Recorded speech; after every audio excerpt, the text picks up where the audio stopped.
নমস্কার বন্ধুরা, বন্দনা রান্নাঘরে আপনাদেরকে স্বাগত জানাই। আজকের রেসিপি খাস্তা মটরশুঁটির রোল। আওয়াজ শুনে বুঝতেই পেরেছেন এটা কতটা খাস্তা তৈরি হয়েছে। আর এটা খেতেও হয় খুবই মুখরোচক, আর তৈরি করাও খুবই সহজ। মটরশুঁটির বা কড়াইশুঁটির কচুরি, পরোটা এইসব তো অনেক খেয়েছেন, তাই একবার অন্তত এই খাস্তা মটরশুঁটির রোল বানিয়ে খেয়ে দেখুন। গরম গরম চা বা কফির সাথে এটা পরিবেশন করতে পারবেন। এছাড়াও টমেটো সসের সাথে খেতে কিন্তু দারুণ লাগে। তাই বন্ধুরা, আপনারা পুরো ভিডিওটা দেখতে থাকুন। আর রেসিপিটা ভালো লাগলে লাইক, শেয়ার, কমেন্ট করে দেবেন। আর আমার চ্যানেলটা যদি এখনও পর্যন্ত সাবস্ক্রাইব না করে থাকেন, তাহলে অবশ্যই আমার চ্যানেলটাকে সাবস্ক্রাইব করে দেবেন। খাস্তা মটরশুঁটির রোল তৈরি করার জন্য আমি এখানে নিয়েছি 2 বাটি ময়দা। ময়দার পরিবর্তে আপনারা এখানে আটা ব্যবহার করতে পারবেন। এবার ময়দার মধ্যে দিয়ে দিচ্ছি স্বাদ অনুযায়ী লবণ, হাফ চামচের মতো কালো জিরে, আর হাফ চামচের মতো জোয়ান। জোয়ানটাকে হাতে ঘষে আমি এর মধ্যে দিয়ে দিয়েছি। আর এরপর দিয়ে দিচ্ছি সাদা তেল বা রিফাইন্ড অয়েল। 4 চামচের মতো সাদা তেল এখানে দিয়েছি। এবার তেলটাকে ভালো করে ময়দার সাথে মিশিয়ে নিতে হবে। দেখুন বন্ধুরা, ময়দার মধ্যে তেলের পরিমাণটা ঠিক আছে কিনা সেটা আমি আপনাদেরকে দেখিয়ে দিচ্ছি। কিছুটা পরিমাণ ময়দা হাতের মধ্যে নিয়ে এইভাবে চাপ দিলে এটা ডেলা আকারে তৈরি হয়ে যাচ্ছে। এই রকম হলেই বুঝবেন তেলটা একদমই ঠিক রয়েছে। আর যদি এই রকম না হয় তখন আরও একটু তেল এখানে দিয়ে দেবেন। এবার জল দিয়ে ময়দাটাকে মেখে নেব। রুটি, লুচি, পরোটা এইসব তৈরি করার সময় যেমনভাবে মাখা হয় ঠিক সেই রকম করেই ডোটাকে এখানে তৈরি করতে হবে। তো দেখুন বন্ধুরা, এই ডোটা আমার তৈরি করা হয়ে গেছে। আর দেখে বুঝতেই পারছেন খুব বেশি শক্ত করিনি, আবার খুব বেশি নরমও করিনি। এবার এই ডোটাকে ঢাকা দিয়ে আমি এখন রেস্টে রেখে দিলাম। এবার আমি খাস্তা মটরশুঁটির রোলের পুরটা তৈরি করব। তার জন্য গ্যাসের মধ্যে একটা কড়া গরম হতে বসিয়ে দিয়েছিলাম। এবার কড়ার মধ্যে দিয়ে দিচ্ছি 2 চামচ সাদা তেল। তেলটাকে ভালো করে গরম করে নিয়েছি। এবার তেলের মধ্যে দিয়ে দিচ্ছি একটা তেজপাতা, 2টো শুকনো লঙ্কা, আর ছোট চামচের হাফ চামচের মতো 5 ফোড়ন। 5 ফোড়ন দিলে পুরের টেস্ট খুবই ভালো হয়। আর এরপর দিয়ে দিচ্ছি ছোট চামচের 1 চামচের মতো আদা বাটা। কয়েক সেকেন্ড নাড়াচাড়া করে এইগুলোকে আমি ভেজে নিচ্ছি। এটা ভাজা হয়ে গেছে। এবার দিয়ে দিচ্ছি 1 বাটি মটরশুঁটি। এবার মটরশুঁটিটাকেও একটু ভেজে নিতে হবে যাতে মটরশুঁটির কাঁচা গন্ধটা চলে যায়। আর গ্যাসের ফ্লেমটা লো থেকে মিডিয়াম ফ্লেমে রেখেই এটাকে ভাজতে হবে। তো দেখুন বন্ধুরা, মটরশুঁটিটাকে আমি প্রায় 1 মিনিটের মতো ভেজে নিয়েছি। এবার এর মধ্যে কয়েকটা মশলা আমি দিয়ে দিচ্ছি। তো সবার প্রথমে দিলাম সামান্য পরিমাণ হলুদের গুঁড়ো। এরপর দিচ্ছি লঙ্কার গুঁড়ো। যতটা ঝাল খেতে পছন্দ করেন সেই অনুযায়ী দিয়ে দেবেন। সামান্য পরিমাণ জিরে গুঁড়ো এখানে আমি দিয়ে দিয়েছি।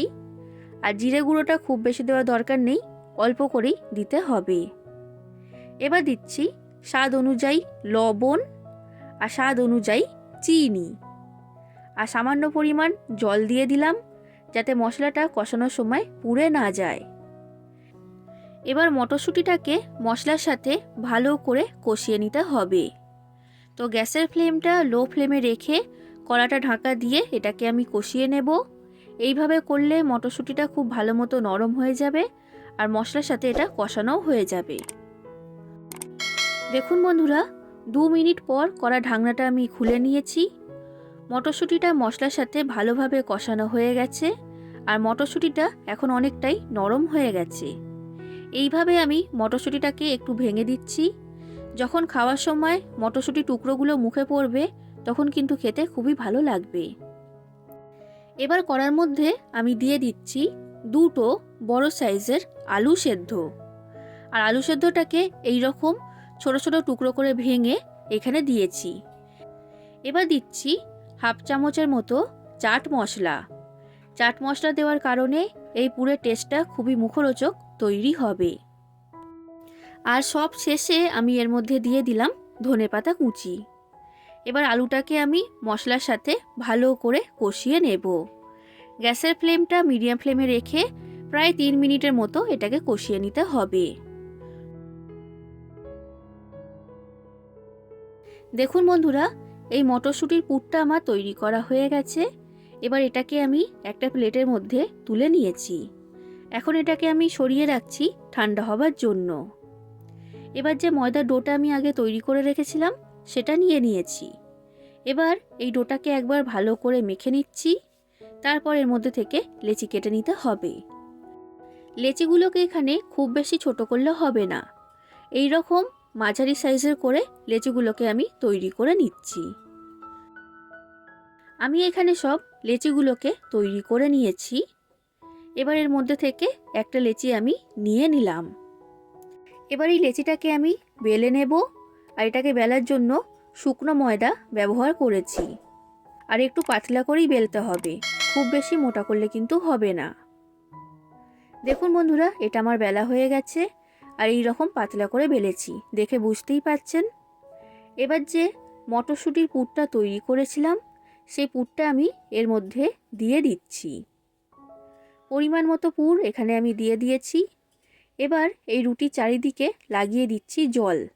জল লাগানোর কারণে রোলটা খুব ভালোভাবে আটকিয়ে যাবে, ভাজার সময় কিন্তু কোনোভাবেই খুলে যাবে না। এবার এই রুটিটাকে এইভাবে মুড়ে ভাঁজ করে নিচ্ছি। তারপর এটাকে রোল করে মুড়ে নিলাম। এই রোলটা আমার তৈরি করা হয়ে গেছে।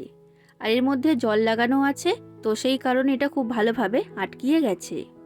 এবার একটা কাঁটা চামচের সাহায্যে এই ধার দুটোয় আমি ডিজাইন করে দিচ্ছি। দেখুন, এইভাবে ডিজাইনটা করে দিলে দেখতে খুবই সুন্দর লাগে। বন্ধুরা, আপনাদের যদি রেসিপিটা ভালো লাগে তাহলে অবশ্যই একটা লাইক করে দেবেন, যতটা সম্ভব ততটা শেয়ার করে দেবেন, কমেন্ট করে জানাবেন কেমন লেগেছে রেসিপিটা। আর আমার চ্যানেলটা যদি এখনও পর্যন্ত সাবস্ক্রাইব না করে থাকেন তাহলে অবশ্যই আমার চ্যানেলটাকে সাবস্ক্রাইব করে দেবেন। তো ঠিক একই রকমভাবে এই রোলটাকেও আমি তৈরি করে নিয়েছি। এবার আমি এই মটরশুঁটির রোলগুলোকে ভেজে নেব। তার জন্য গ্যাসের মধ্যে কড়াইতে সাদা তেল বা রিফাইন্ড অয়েল গরম হতে বসিয়ে দিয়েছিলাম। তেলটা গরম হয়ে গেছে। এবার এই গরম তেলের মধ্যে একটা একটা করে মটরশুঁটির রোল আমি দিয়ে দিচ্ছি।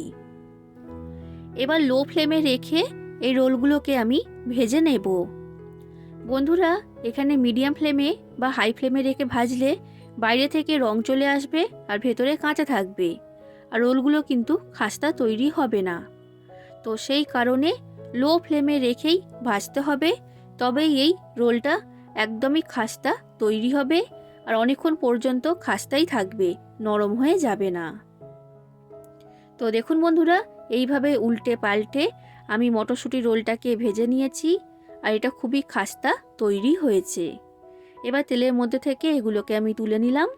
আর ঠিক একই রকমভাবে বাদবাকি সব রোলগুলোকে আমি ভেজে নেব।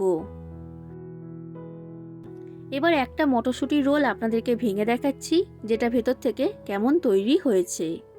তাহলে বন্ধুরা, আপনারা বাড়িতে অবশ্যই একবার এইভাবে মটরশুঁটির রোল বানাবেন আর কেমন লেগেছে সেটা আমাকে কমেন্ট করে জানাবেন। আজ আসি বন্ধুরা, আবার দেখা হবে অন্য কোনো দিন অন্য কোনো রেসিপির সাথে। ধন্যবাদ।